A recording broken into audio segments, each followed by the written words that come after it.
Good afternoon and welcome to Celtic Park here in Glasgow today. Live and exclusive coverage of the fourth round Tennant Scottish Cup tie, which has had the nation buzzing for weeks. Celtic, the cup holders, against their greatest rivals Rangers. For the first time in 20 years, the two sides are drawn together in the final stages. And I'm quite delighted to say we've got the Republic of Ireland manager Jack Charlton joining us today. Jack, you're looking forward to the game? Extremely, yeah. I've never seen a local derby like this one. I mean, it's famous in England. You know, the Rangers-Celtic match,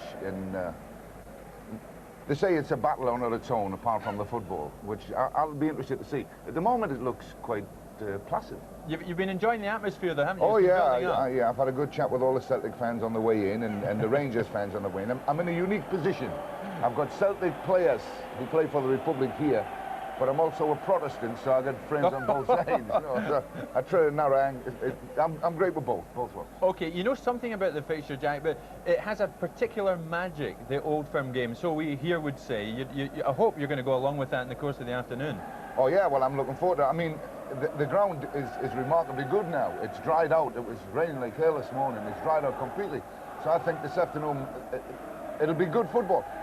There's a bit of wind, which makes it a bit interesting, but I always feel that when you've got a ground that's a bit on the soft side, which this will be, it favours the home side. Sure, well, we're looking forward to it. I'm not going to tip anybody, not in this one. Okay, but we're looking forward to good football, obviously. Well, earlier, both squads arrived here at Celtic Park. Celtic were first to arrive, and they'd been using their usual overnight haunt down at Sea Mill in Ayrshire. And Rob McLean met them as they came off the bus this afternoon. And a real desperation to win in this one, obviously. Well, there's no danger. There's only going to be one, and that's going to be Celtic. And the lads in good spirit? Tremendous. We couldn't have been any better, and we're all looking forward to it. Just delighted the game's on, and hopefully everyone watches out for us. So Celtic went inside the stadium. After that, the Rangers players and officials, they arrived. And as you can see, they wasted little time getting into the stadium. The Cup, of course, means so much to Rangers, of course, this season. Rangers have never won the Cup under Graham Souness. And of course, they lost in the final last season to Celtic at Hampden Park. There's Mo Johnson coming off the bus. Bit of a special welcome, of course, for him at Parkhead. And it went anyway. But as I say, they lost the Cup final to Celtic at Hampden last season. Joe Miller getting the goal there. So they dearly want to win today. Ali McCoy is coming off the bus, and we believe that he will play today, contrary to earlier reports that we'd heard. Ian Ferguson entering the stadium too. Gary Stevens coming off, Nigel Spackman, there's Ian Durant, and John Gregg bringing up the rear. Okay, well, we will take a break there. Coming up, the best of the action from yesterday's Cup matches, and today's game, Celtic against Rangers, live from Celtic Park.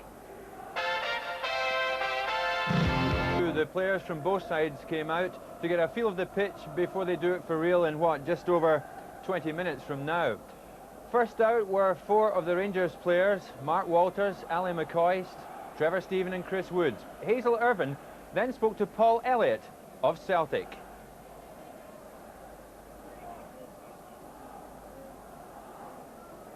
A bit of clamouring for tickets. You must be pleased to be here, firstly. Struggled. Big struggle to get that.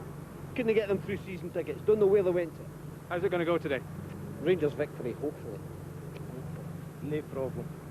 Why? Celtic have got a desperation to win this one, surely. Doesn't matter, they're not good enough. That's it. They just don't have the class. I don't think, anyway. So Rangers for the quarter-finals? Rangers all the way.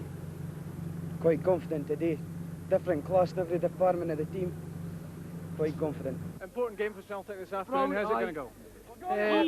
We'll score, no bother. 2-1. 2-1 4-1 to Celtic. 4-1. Have Celtic got a good enough team to beat Rangers? Aye, definitely, definitely. You got to be The here. boys of theirs proud today. There's been a fair bit of competition for tickets. You must be happy to be here, first one. Yeah, we got tickets. I know, yeah, we got tickets, yeah. Right, so what makes you think that Celtic can win here? Why not? Because it's all left to play for anyway, so it's 2 chances. I'm from Cookstown, I'm from Northern Ireland, and I come over to see the Celts. I'm from We're going to Dublin. beat the Jers. It's important that Celtic win, isn't it? Definitely. 3-1, 3-1.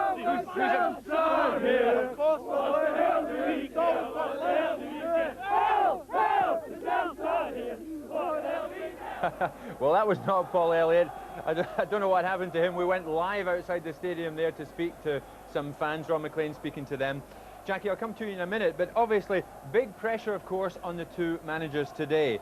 probably more so on Celtic manager Billy McNeill, and Hazel Irvine has just had a word with him. Billy, it's been a tremendous build-up to this match. Are you relieved that the day's finally arrived? In many, many ways, yes. As I say, I think we have prepared as positively as we can for it. The lads are in good form, they're in good fettle, and yes, we're ready for it. The pitch is very heavy. It could play a major part in the outcome, I would think. Well, I think we've got to compliment the ground staff here, because there was a spell yesterday when we were really worried about it, but they've worked almost through the night on it. And I think, considering the weather, it's in remarkably good order. But it will be heavy, it'll be demanding. But I think the atmosphere of this game will take away any tiredness. I don't have any fears on those grounds. You look very relaxed, are you? Yes. It's a big occasion. I enjoy big occasions, and hopefully this will be the right one for us. Thanks. Billy McNeill enjoys the big occasion. There is no bigger occasion than this one. I think we can now go to Hazel, who has Paul Elliott with her now. We've seen that the pitch is in rather heavy condition at the moment, Paul. Do you think that will work to your advantage, though? Not particularly, because at the end of the day I think it could be maybe a disadvantage to both sides, because I think Celtic and Rangers are two very, very footballing sides with exceptional players on both sides, and it's a shame that the pitch is going to be this way.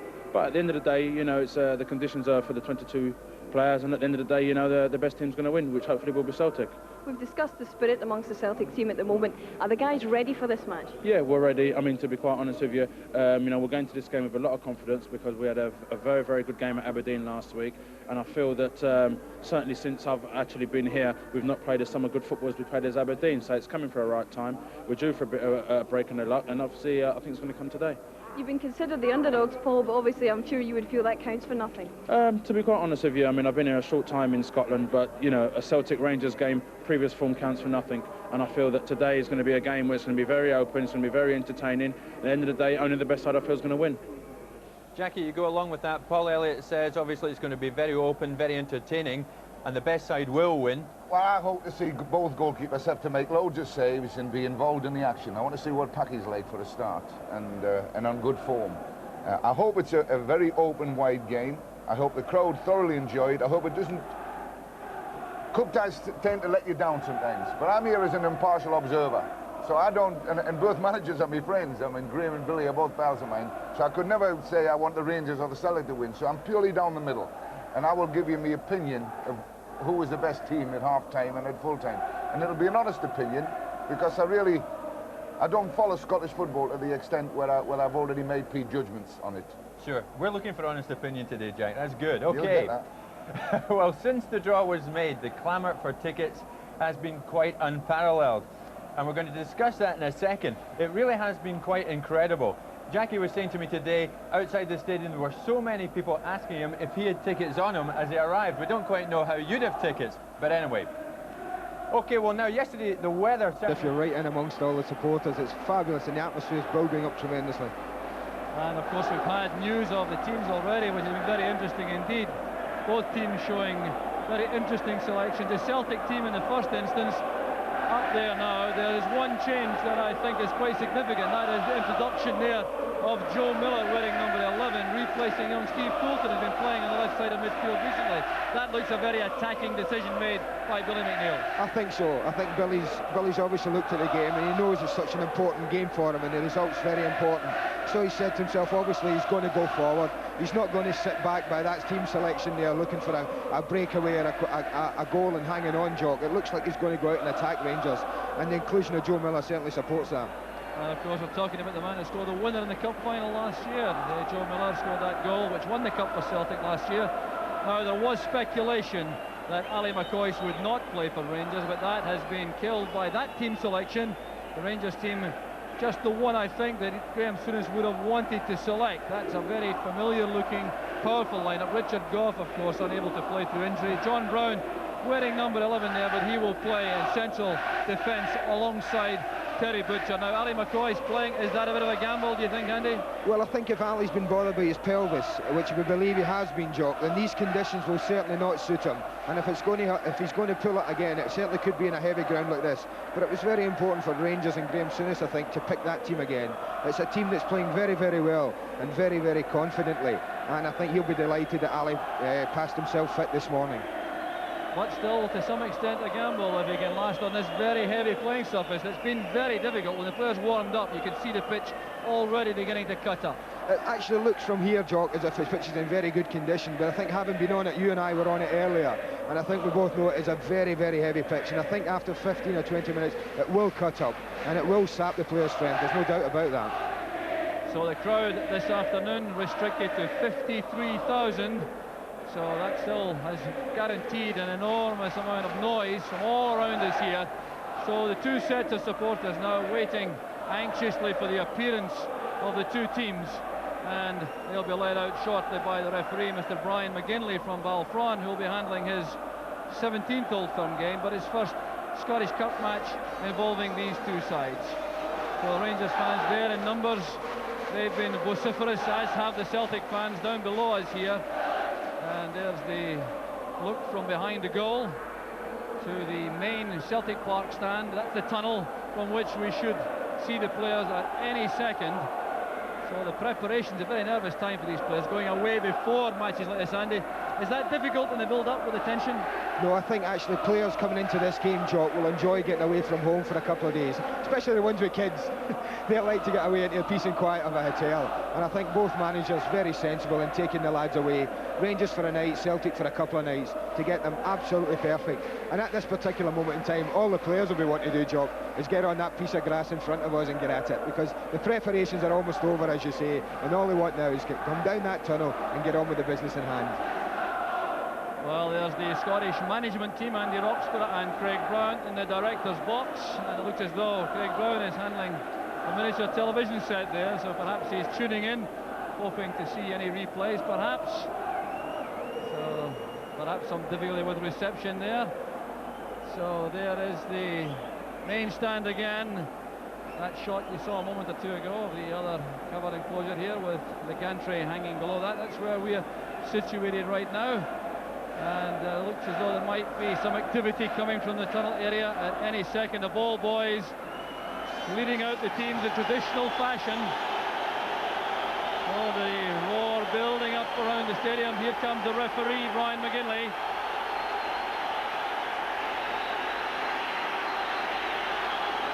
Oh, the officials. Mr. Cathcart, or Dr. Cathcart on the left, Mr. Allison on the on the right of the picture as Brian McGinley leads out both sides. Ryan Scott and Graham Smith, the two physios coming out there looking quite relaxed. So the players making for the centre of the field. And there's the welcome from both sets of supporters. There's the Rangers fans being saluted now by the players. And the Celtic fans too, in greater numbers of course. It's their home match. Greeting the players.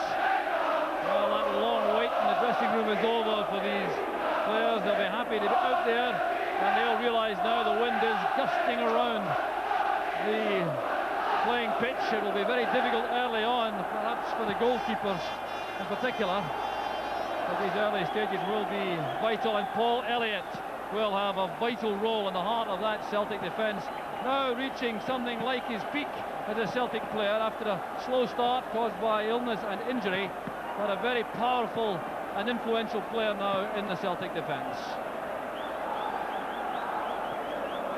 And last year, Darek Dovcek won a Polish Cup medal for Legia Warsaw, but he's sampling the Old Firm atmosphere in a cup tie for the first time. He did play in the league match at the New Year, but he's a very accomplished defender indeed.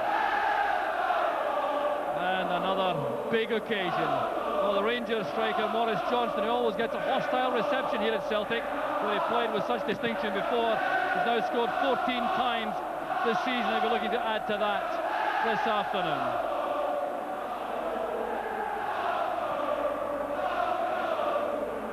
So the warm-up continuing as referee McGinley calls the captains forward. He's done that already. The toss of the coin has been handled. It'll be Celtic to start the match. Nigel Spackman there scored the winner in the league match at the New Year for Rangers, and he settled very quickly into the Rangers midfield.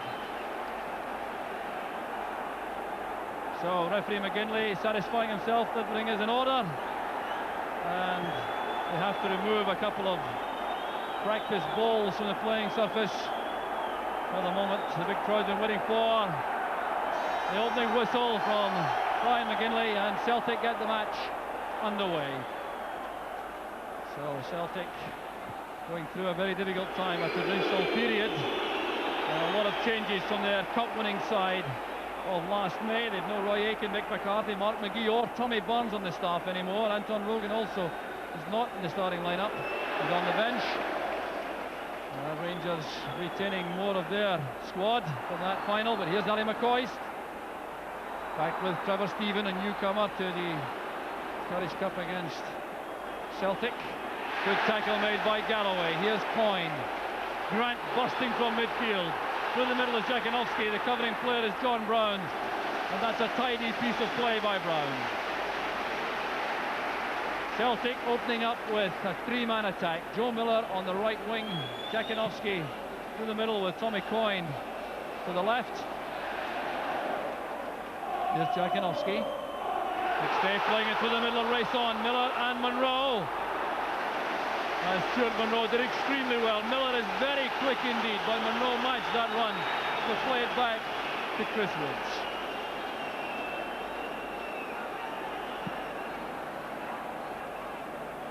Top check. Played forward by Stevens, looking for McCoist. Rangers in their familiar 4-4-2 formation. McCoist and Johnston, the twin spearhead. Ferguson on the right flank of the midfield. Stephen and Spackman in the middle, and Mark Walters on the left.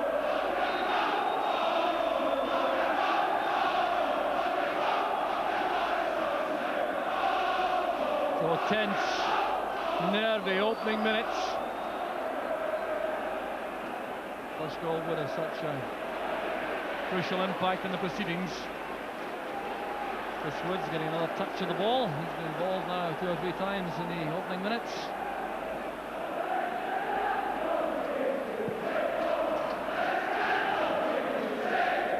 Top check, tangling there with McCoist. Celtic at the throw.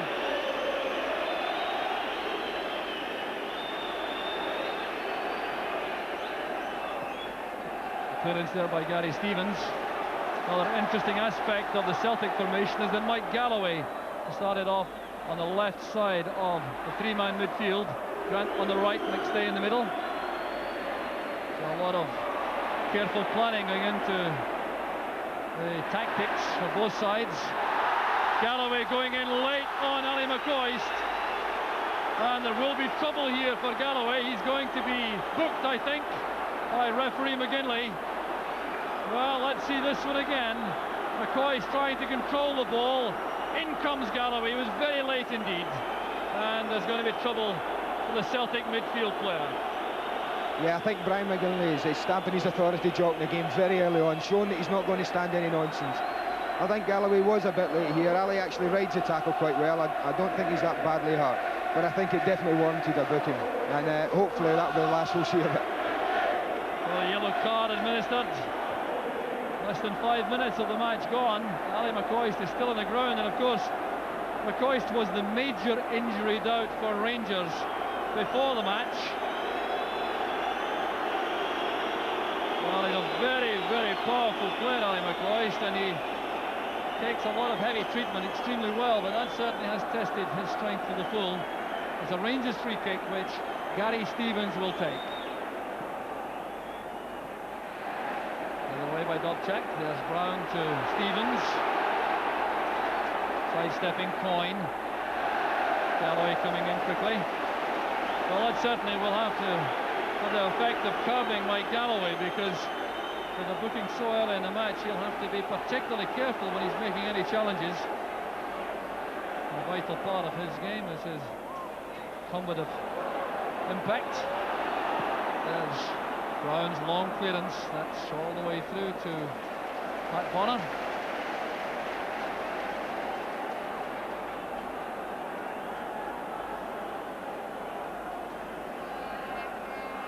John Brown winning 11, but playing beside Terry Butcher in central defence. Gary Stevens in swiftly. Dobchak has lots of time. Using Paul Elliott, he'll use Pat Bonner in turn as Mark Walters and Maurice Johnston close in.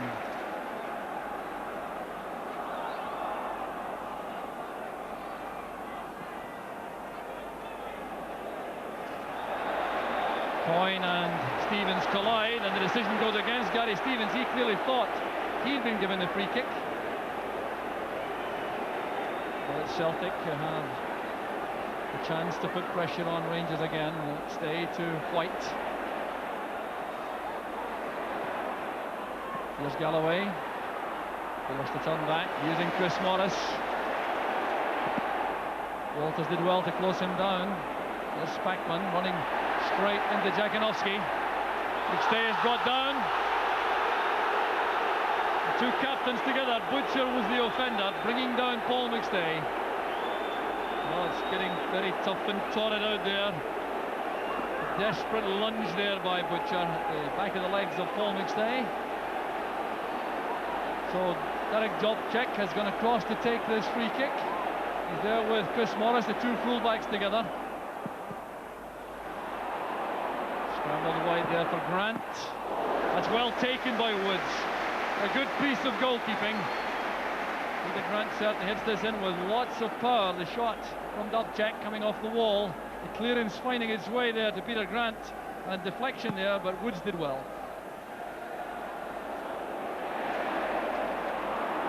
There's Walters. First real chance to test the right flank of the Celtic defence. McCoy's trying to help that on. Spinning off Derek White for the first corner kick of the match. And the signal for Terry Butcher to make his way to the near post area for Rangers. John Brown also hovering at the edge of the box. Taken by Stephen. There's Butcher. Now Johnston. Morris at full stretch. Jakanowski. Monroe returns it only as far as Peter Grant. Brown to Stephen.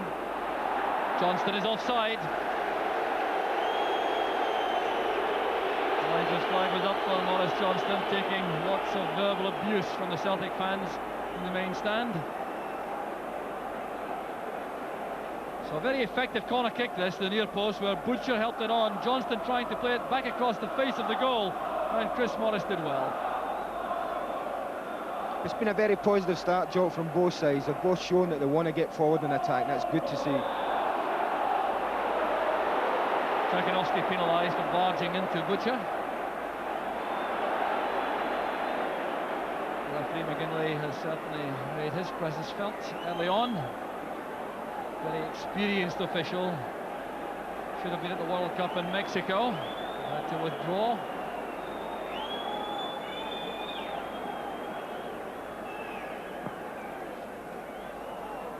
Butcher's free kick. Jobchek nodding it back calmly to Connor.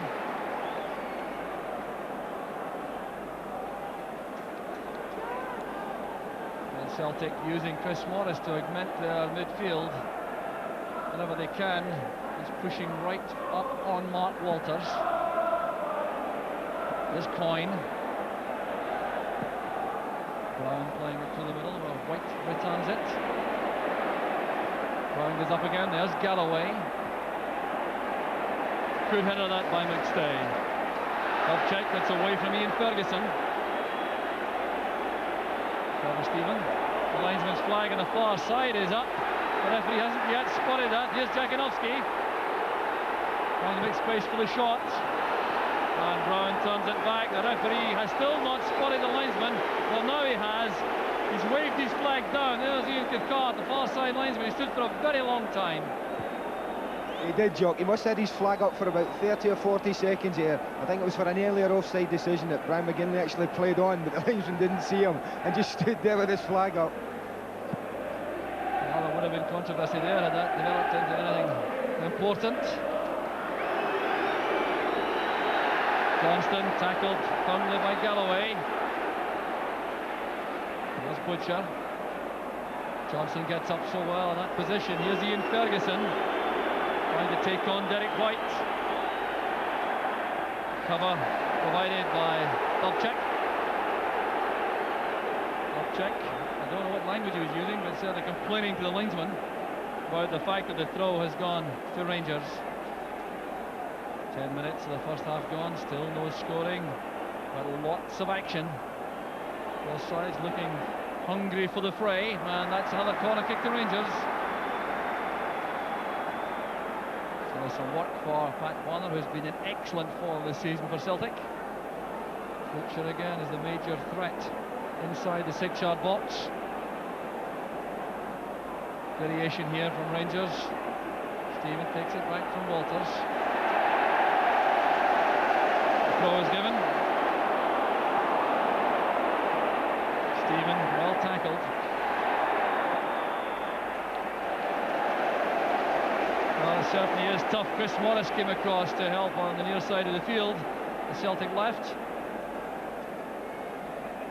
Free kick quickly taken by Dubček. Well, really are fortunate this afternoon to find the overhead conditions so acceptable after the downpour all morning. The pitch standing up well. There's a barge by Ferguson into the back of Mike Galloway, right in front of referee McGinley. Free kick to Celtic. Jakinovski turning away from Stephen. Good effort from Jakinovski. That was deflected. It's a corner kick to Celtic. Well, Jakinovski does so well here, finding space at the edge of the box, and the shot being deflected wide of goal. It's definitely one of his strong points, Jock, in round the box. Jakinovski's turning and getting a shot in. Rangers will have to be careful. Joe Miller's corner, up goes Elliott, and the attentions there of Butcher were enough to make sure Elliott couldn't cause any damage.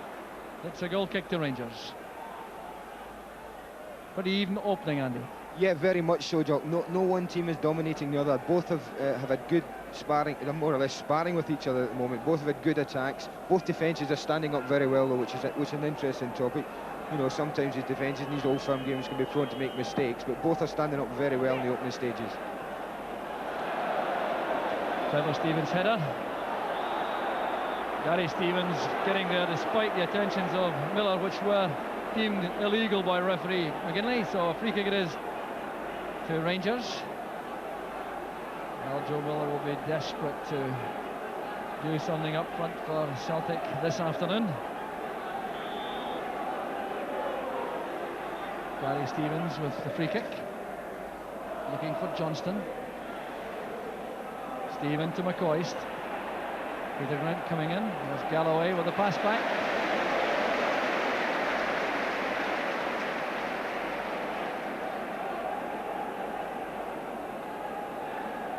The Celtic already have altered their attacking formation. Coyne has gone to the right flank. Miller has crossed to the left. That's intended for Coyne. Neither he nor Munro can reach it. Tommy Coyne started explosively this season with a hat-trick at Tynecastle, but he's struggled a little since then. Only scored a further 3 times for Celtic. Derek White tidying up.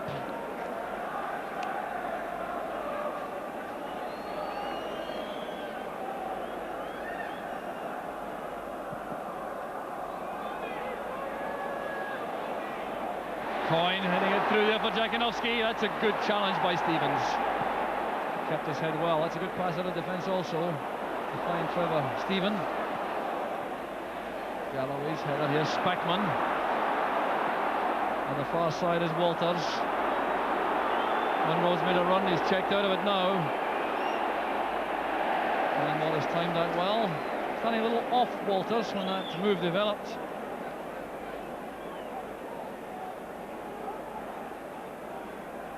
Here's McCoist. Eased off the ball by Paul Elliott. Maurice Johnston cut off the pass back. Here's McCoist for Johnston, but he's offside. It won't count. Beautifully finished there by Maurice Johnston.